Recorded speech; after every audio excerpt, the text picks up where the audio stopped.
Hello दोस्तों, नमस्कार। मेरा नाम है रोहित कुमार। आप सभी का स्वागत है इस यूट्यूब चैनल पे। कक्षा 10 के लिए साइंस में भी अगर आप ये अनसॉल्व पेपर हमने ख़रीदा है यूपी बोर्ड परीक्षा 2022 में जो हुई थी, उसके विज्ञान विषय के हम यहाँ पे सॉल्यूशन लेकर आए हैं। और हमारे सामने ये पहला पेपर सेट 1 नंबर 1 824 बीके दिखाई दे रहा है। पहला खंड करने वाले हैं भौतिक विज्ञान। तो आइए चलिए भौतिक विज्ञान के पहले प्रश्न को यहाँ पे उठाते हैं।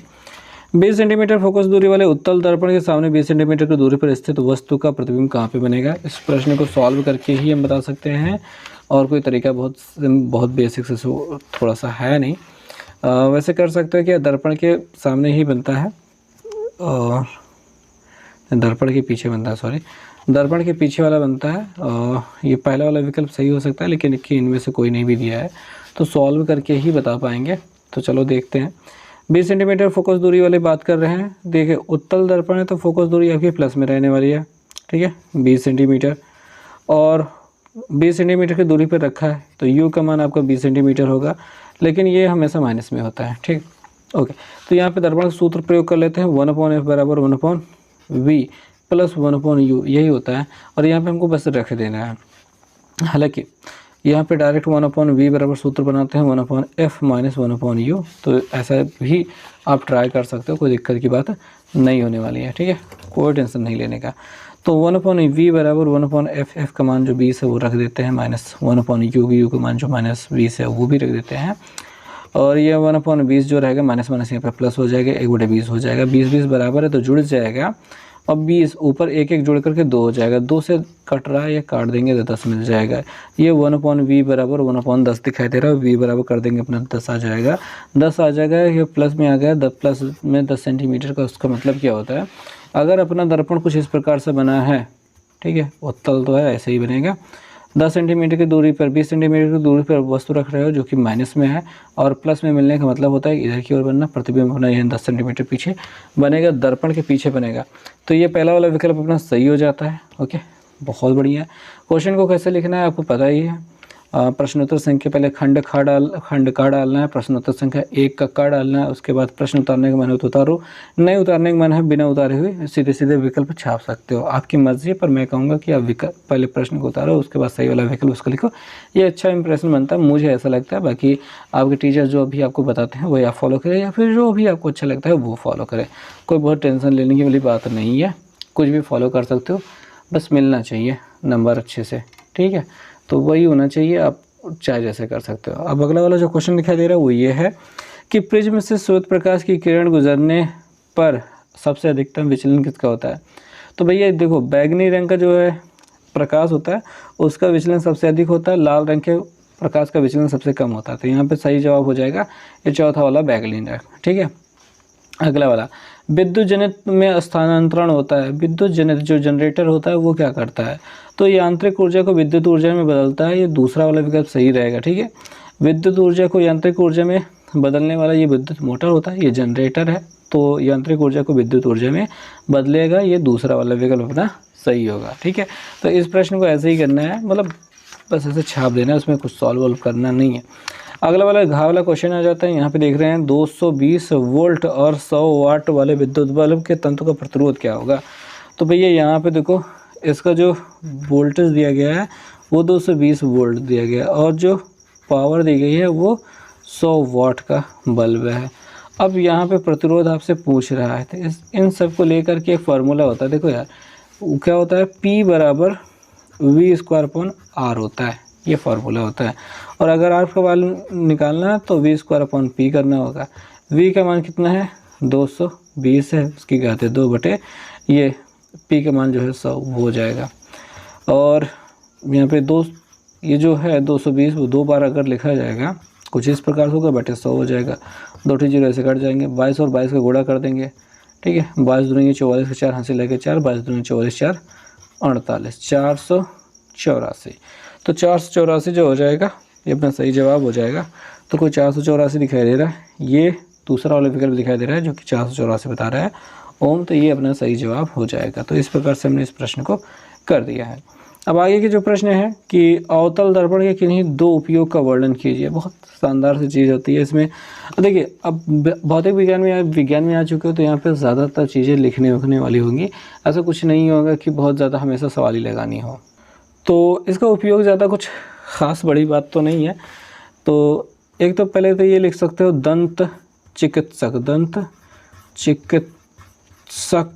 जो होते हैं दांतों को चेक करने वाले, वो अवतल दर्पण का प्रयोग करते हैं। अवतल दर्पण दाढ़ी बनाने के काम आता है।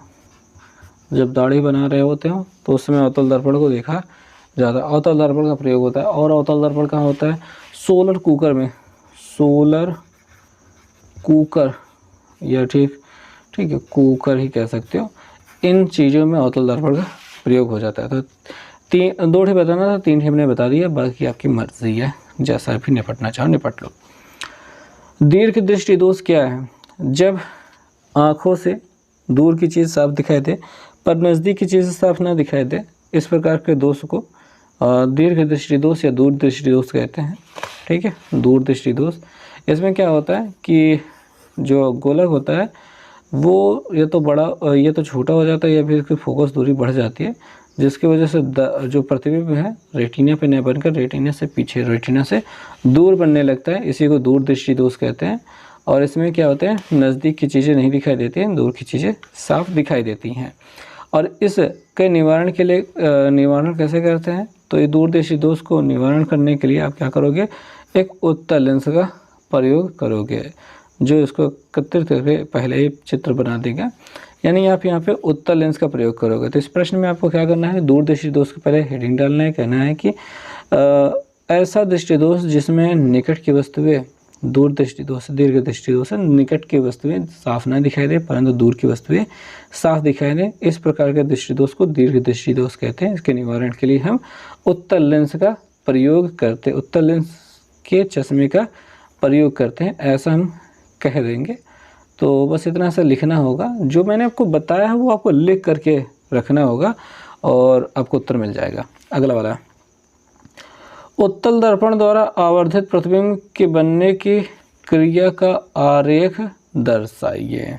तो इस प्रश्न का उत्तर है भाई ये वाला होगा, ये आवर्धित वाला। मतलब देखो, उत्तल लेंस जब आप पढ़ते हो, ठीक है, ये लेंस ही तो था, ये दर्पण था यार, मैं गलती तो नहीं करते था, नहीं लेंस ही था। तो उत्तल लेंस जब पढ़ते हो तो आखिरी वाली स्थिति बन जाती है जब आप क्या करते हो, फोकस और वक्रता के मतलब फोकस और प्रकाशिक बिंदु या लेंस के बीच में जब वस्तु को रखते हो तो वस्तु का आवर्धित यानी कि बड़ा प्रतिबिंब आपको देखने को मिल जाता है। तो यही वाला आपको चित्र यहाँ पे आरेख खींचना है और साथ में लिख देंगे, जब प्रथम फोकस तथा प्रकाशिक केंद्र के बीच वस्तु को रखते हैं तो वस्तु का प्रतिबिंब वस्तु की ओर ही अनंत तथा फोकस के बीच में बनता है, वह आभासी सीधा और वस्तु से बड़ा होता है।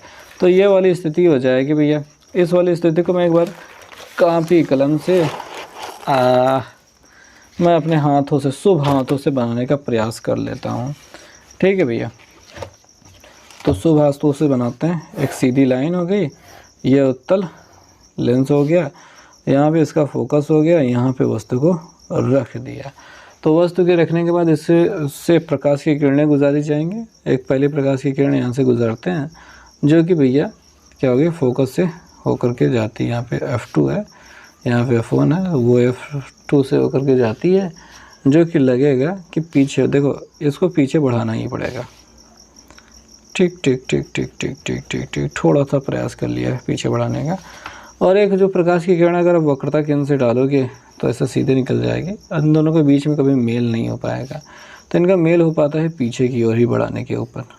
ठीक है, जब इनको बढ़ाया जाता है तो लास्ट में ये जाकर मिल जाती है, तो वहाँ पे एक आवर्धित प्रतिबिंब देखने को मिल जाता है। इसको डॉट डॉट करके दिखाया जाता है।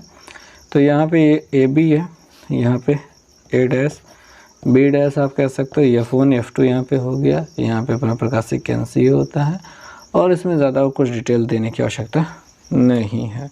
यह आवर्धित प्रतिबिंब है और क्या क्या चीज़ें हैं वो हमने आपको बताया कि लिखना क्या है।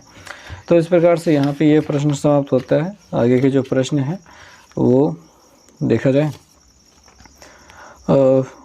2 ओम 3 ओम 4 ओम के प्रतिरोध को 24 वोल्ट के समांतर क्रम से जोड़ा जाता है। इस संयोजन को 24 वोल्ट की बैटरी से जोड़ दिया जाता है। बैटरी के संयोजन में प्रवाहित होने वाली धारा की गणना कीजिए। तो भैया कुल मिला के बात ये हो गई, 2 ओम, 3 ओम, 4 ओम के प्रतिरोध हैं। ठीक, तो इस प्रश्न को कैसे करना है, बहुत ज़्यादा मन हो तो भाई तीसरे का वाला हम प्रश्न यहाँ पे हल करके दिखाने का प्रयास करते हैं। पहले बात तो सभी प्रतिरोधों के लिख लो। R1 बराबर 2 ओम दिखाई दे रहा है, लिख लिया। R2 बराबर 3 ओम दिखाई दे रहा है, लिख लिया। R3 बराबर 4 ओम दिखाई दे रहा है, वो भी लिख लिया। अब यहाँ पे जो 24 वोल्ट के समांतर क्रम से जोड़ा जाता है, यहाँ पे जो संयोजन है V बराबर है 24 वोल्ट, वो भी लिख लेते हैं।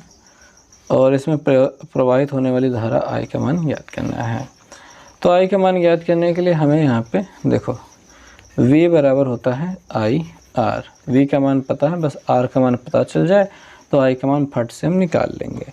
तो इसको निकालने के लिए सबसे पहले बात तो यहाँ पे जो प्रतिरोध है वो किस क्रम में जोड़े गए हैं, 24 वोल्ट की समांतर क्रम में जोड़ा गया। के प्रतिरोधों को 24 वोल्ट की समांतर क्रम में जोड़ा गया, तो यहाँ पे इनको समांतर क्रम में जोड़ा गया है। तो यहाँ पे हम लिखेंगे चूँकि प्रतिरोध समांतर क्रम में जोड़े गए, ऐसा आप लिख लीजिएगा। तब तुल्य प्रतिरोध, तब जो तुल्य प्रतिरोध है उसके बराबर क्या हो जाएगा, 1/R1 plus 1/R2 plus 1/R3। तो 1/R1 जो है वो 2 ओम का है, R2 है 3 ओम की, और R3 जो है वो 4 ओम की है। इनका एलसीएम 12 हो जाएगा। 2 से भाग करेंगे, 2 छंग 12, तो ऊपर 6 मिल जाएगा, प्लस 3 चौके 12 ऊपर 4 मिल जाएगा, 4 3 12 तो ऊपर 3 एकम 3 मिल जाएगा। जोड़ लेते हैं, 6 4 10 3 13, 13/12। ठीक है, ये तुल्य प्रतिरोध 1 मिनट 1/R बराबर होता है, ये 1/R बराबर है, तो R बराबर हो जाएगा 12/13। ठीक है, ये तुल्य प्रतिरोध हो गया, तुल्य प्रतिरोध। जब तुल्य प्रतिरोध हो गया, V का मान हमको पता ही है, I और R हमें, I बराबर यहाँ से हो जाएगा V/R। V का मान जो है वो 24 वोल्ट कई बार दिया है। R का मान जो तुल्य प्रतिरोध ये 12/13 मिला है, तो यहाँ पे 12/13 लिख दिया जाएगा। ये जो 24 है ऐसे ही रहेगा, ये 12/13 को गुणा कर दिया जाएगा 13/12 से उलट करके, 12 दूनी 24 मिल जाएगा, 13 दूनी 26 मिल जाएगा, तो 26 एम्पियर लिखेंगे। ठीक है, तो ये जो धारा है वो 26 एम्पियर की इसमें बह रही है। तो इस प्रकार से हम इस प्रश्न का उत्तर दे सकते हैं। और अब आगे के प्रश्न चलेंगे अगले वीडियो में।